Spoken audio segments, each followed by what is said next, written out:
са готови. Сега ще ги обереме и ще ги сложим тук в тази купа, ще ги задушиме. Отгоре ще сложим фолио, за да може по-лесно да се отделят.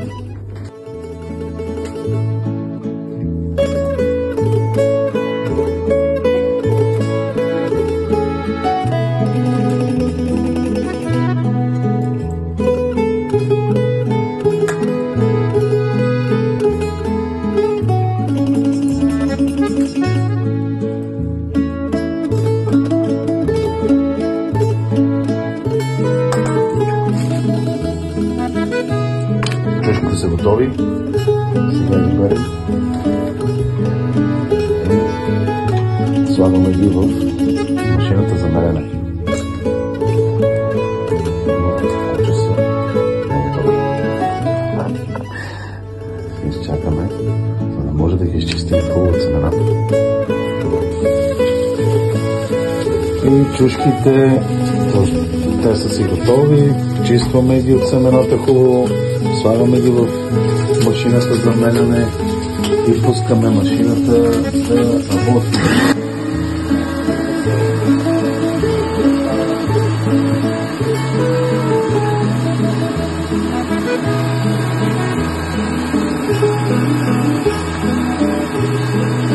Се получи с домати и печени чушки, смляни и забъркваме ги и това се получава.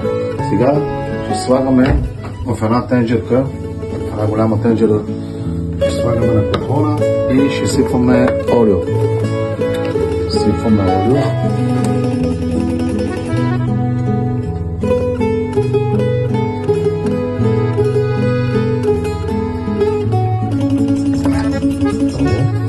Сипваме олио.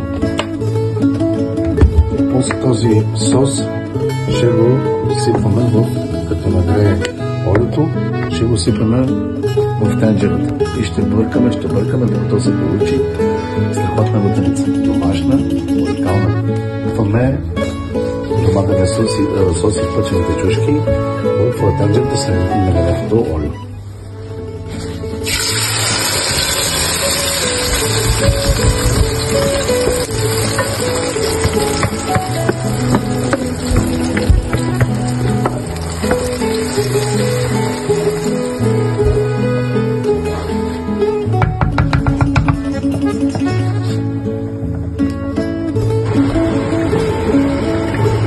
И се бърка на бавен огън.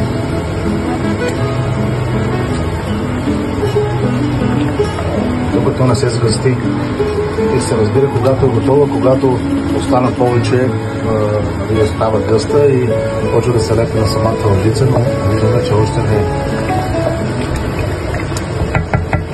Ето, виждаме какво се получи. Лутеничката е готова. Гъстичка, след малко ще я тестваме.